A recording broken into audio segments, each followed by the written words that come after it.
मुख्यमंत्री ममता बनर्जी मंगलवार को पूर्वी मिदनापुर जिले का दौरा करने वाली है। वहीं उससे ठीक एक दिन पहले रविवार देर रात नंदीग्राम के कालीचरणपुर ग्राम पंचायत इलाके में बदमाशों ने एक तृणमूल कार्यकर्ता की धारदार हथियार से काटकर हत्या कर दी है। इसके साथ ही तृणमूल के एक बूथ अध्यक्ष भी गंभीर रूप से घायल हुआ है। उसको अस्पताल में भर्ती कराया गया है, जहां इलाजरत है। पिछले विधानसभा चुनाव में तृणमूल नेता ममता बनर्जी इसी नंदीग्राम सीट से लड़ी थी। वहीं उनके जिले दौरे से एक दिन पहले उस नंदीग्राम में तृणमूल कार्यकर्ताओं पर हुए जानलेवा हमले से इलाके में काफी तनाव है। इस घटना के विरोध में तृणमूल कांग्रेस ने पूरे नंदीग्राम में अनिश्चितकालीन बंद का आह्वान किया है। तृणमूल नेताओं ने दावा किया है कि जब तक दोषियों की गिरफ्तारी नहीं हो जाती तब तक यह बंद जारी रहेगा। জুড়ে আপনারা বন্ধ পালন করছেন, কি কারণে, কি বলবেন এই প্রসঙ্গে? গতকাল ল্যান্ড ডেভেলপমেন্ট ব্যাংকের নির্বাচন ছিল।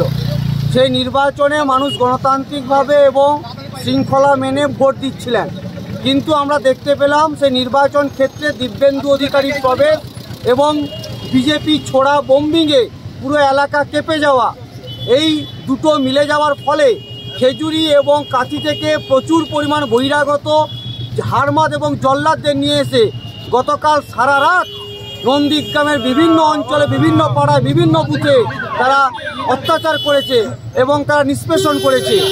এবং শুধু তাই নয়, আমাদের কালীচরণপুর অঞ্চলে 7 নম্বর জালপাই বিষ্ণুপদ মণ্ডল গতকাল রাতে তৃণমূল কংগ্রেসের এক কর্মীকে মারার অভিযোগ উঠল বিজেপির বিরুদ্ধে। এই নিয়ে নন্দীগ্রাম জুড়ে পদ অবরোধে তৃণমূল, কি বলবেন?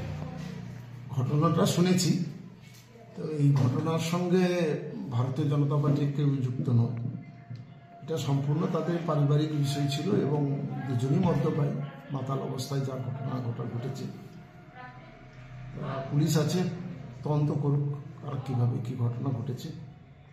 নিশ্চিত ঘটনাটা দুর্ভাগ্যজনক, যেভাবেই হয়ে থাকুক। আমরা চাইব যে আইনের আশ্রয়ের মধ্যে দিয়ে যারা করেছে তাদের ব্যক্তি ব্যবস্থা নেওয়া হোক। আপনার নাম এবং মেঘনাথ পাল, তমলুক সাংগঠনিক জেলা ভারতীয় জনতা পার্টির সাধারণ সম্পাদক। Bureau report PVTV news. नियमित अपडेट एवं दुनिया भर की ताज़ा खबरों के लिए हमारे फेसबुक पेज को फॉलो एवं यूट्यूब चैनल को सब्सक्राइब करें।